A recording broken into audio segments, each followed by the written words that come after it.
Olá, que a graça e a paz de Jesus seja com teu coração. E nós vamos aqui dar sequência às nossas disciplinas espirituais. E hoje nós vamos tratar sobre a disciplina da adoração.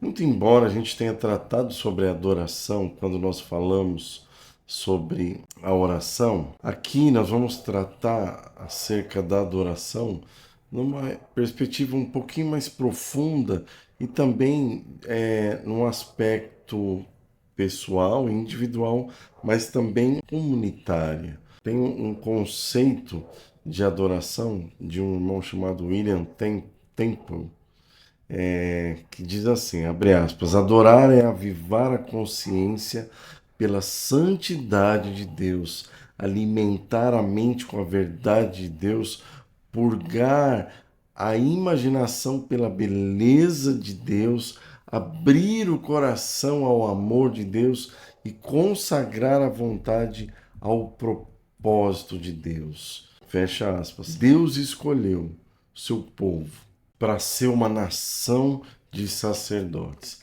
E você sabe que os sacerdotes, eles tinham em primeira instância a responsabilidade, né, o chamado, a vocação de estarem diante de Deus e ministrarem ao Senhor. Segunda Crônicas 29:11 vai dizer isso, né, que o sacerdote ele tinha que estar diante do Senhor para ministrar ao Senhor. E isso aponta para quê? Para a adoração. Então, para a gente compreender o que de fato é adoração. A adoração, na verdade, é uma resposta que nós damos à iniciativa de Deus em se revelar a nós. Quando nós adoramos, nós estamos correspondendo à iniciativa de Deus de se comunicar, de se revelar, de se manifestar a nós. E quando nós correspondemos a essa iniciativa de Deus, começa a ser formada em nós uma percepção mais clara da realidade desse Deus tão grandioso, mas tão amoroso. O conceito da adoração ele pode ser definido em 3 R's. A adoração é a resposta relacional à revelação de quem Deus é. Então guarda aí no teu coração, né? A adoração é uma resposta, ou a resposta relacional à revelação de quem Deus é. Sempre que a palavra adoração aparece na Bíblia, ela está relacionada a algo que nós fazemos para honrar quem Deus é. A nossa adoração, olha, presta atenção nisso.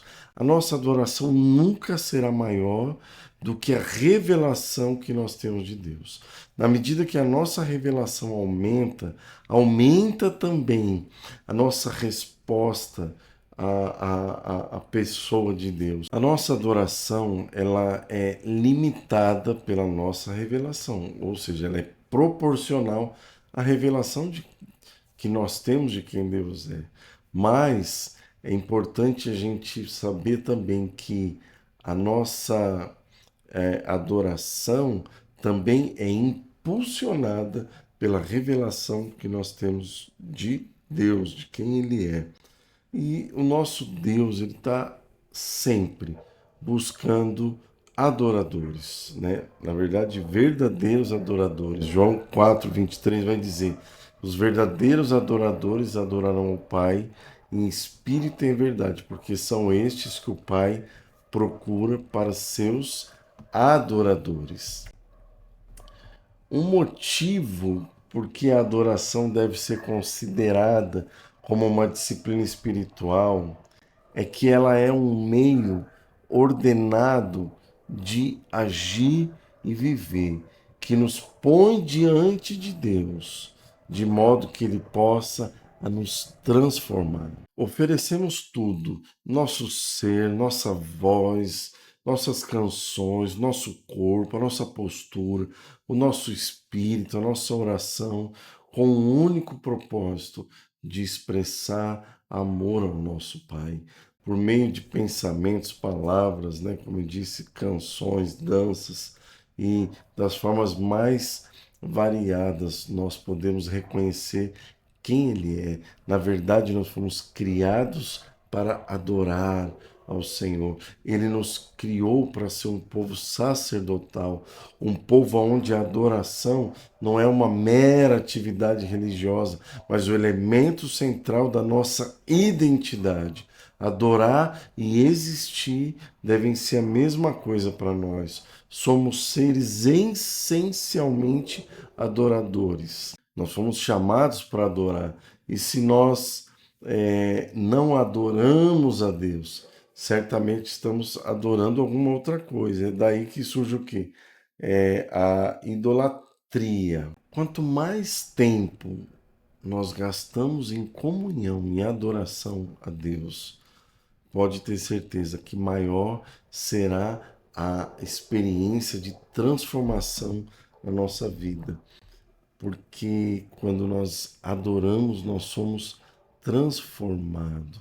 Cristo é glorificado em você, em mim, quando ele se torna mais precioso para nós do que tudo, qualquer coisa que a vida pode nos dar, ou do que a morte pode tomar.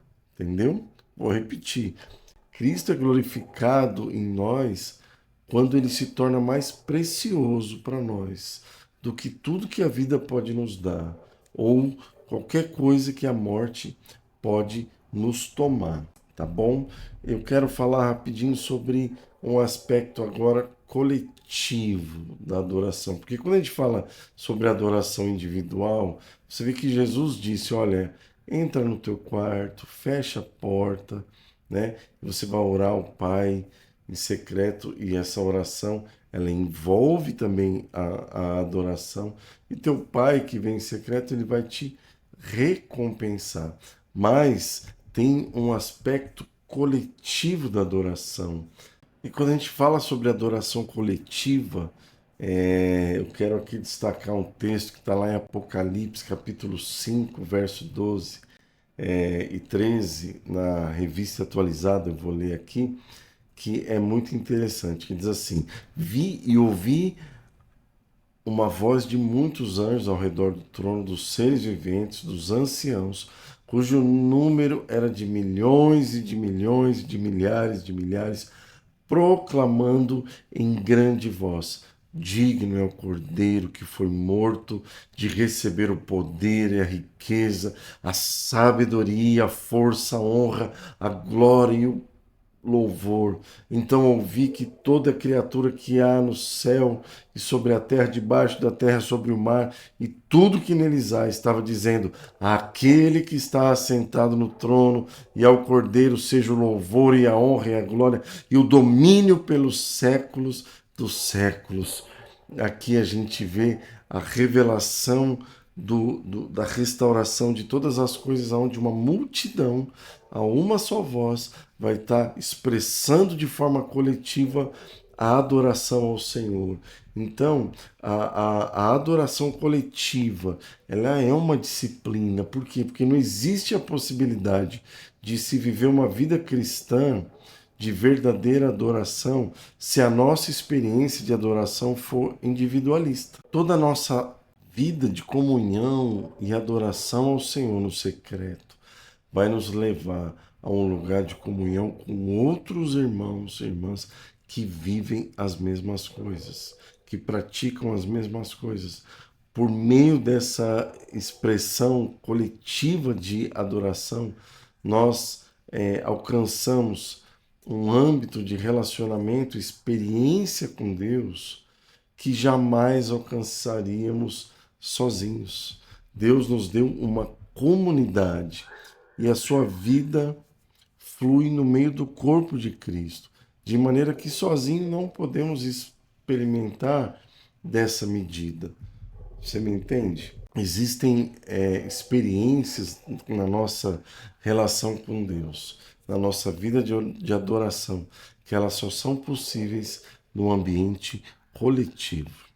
E eu quero aqui encerrar falando sobre alguns frutos de uma vida de adoração. O primeiro fruto, ou um deles, não necessariamente nessa ordem, mas eu vou elencar alguns aqui. Um fruto, o primeiro, é que a adoração transforma. Se ela não nos transformar, não é adoração. Está diante do santo da eternidade. É ser transformado. Não há espaço para abrigar ressentimentos, para abrigar pecados. Por quê? Porque a adoração ela nos transforma, ela nos muda e ela nos impulsiona a partir dessa transformação para uma maior obediência. Se a adoração não nos leva a essa transformação, a uma vida de obediência, então não é adoração. Segundo, adoração produz serviço. Ezequiel 44:15 na NVT diz assim: Contudo, os sacerdotes levitas da família de Zadok continuaram a servir fielmente no templo quando Israel me abandonou. Eles me servirão, estarão em minha presença e oferecerão a gordura e o sangue dos sacrifícios, diz o Senhor soberano. Então, a adoração também produz serviço, um compromisso em participar de tudo aquilo que envolve o reino de Deus e o seu propósito.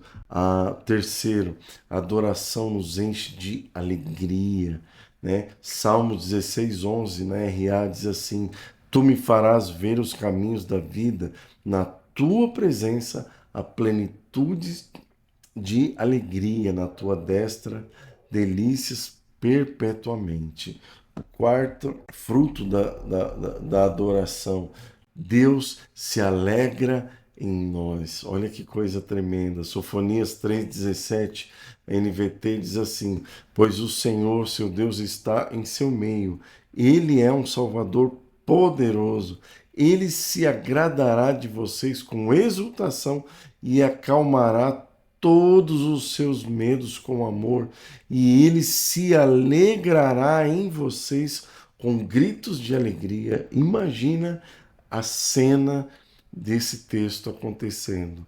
O pai que contempla um filho em adoração, expressando a alegria dele como pai, né? Quinto, Deus se aproxima de nós. Tiago capítulo 4, versículo 8, a primeira parte, na RA diz assim: Chegai-vos a Deus e ele se chegará a vós outro. Sexto, Deus ministra a nós quando nós o adoramos. Hebreus 4:16 na RA diz assim: Acheguemo-nos, portanto, confiadamente junto ao trono da graça, a fim de recebermos misericórdia e acharmos graça para socorro em ocasião oportuna. O sétimo fruto da adoração: os inimigos do Senhor fogem. Não há treva que suporte a adoração, tanto no aspecto individual quanto coletivo. Segundo a Crônicas 20, 21 e 22, RA diz assim: Aconselhou-se com o povo e ordenou cantores para o Senhor, que vestidos de ornamentos sagrados e marchando à frente do exército, louvassem a Deus, dizendo: Rendei graças ao Senhor, porque a sua misericórdia dura para sempre. Tendo eles começado a cantar e dar louvores, pôs o Senhor emboscadas contra os filhos de Amon e de Moabe, e os do monte Seir que vieram contra Judá foram desbaratados. E o último fruto que eu quero destacar aqui da adoração, né, o oitavo, é que os descrentes, eles sabem que estão na presença de Deus. Quando há um povo em adoração, alguém que não conhece o Senhor, ele é revelado da presença de Deus, ele percebe a manifestação de Deus, porque no meio da adoração Deus ele se manifesta, ele se evidencia. né? 1 Coríntios capítulo 14, verso 24, 25, né? Na NVT diz assim: mas se todos vocês estiverem profetizando e descrentes ou pessoas que não entendem essas coisas entrarem na reunião, serão convencidas do pecado e julgados por aquilo que vocês disserem. Ao ouvirem os pensamentos secretos deles serão revelados e eles cairão de joelhos e adorarão a Deus, declarando: de fato, Deus está aqui no meio de vocês. Olha que coisa tremenda. Então, hoje nós aqui falamos sobre a disciplina da adoração, no aspecto pessoal, mas coletivo. Então, medita nesse assunto e vamos crescer na nossa vida de adoração e até a próxima.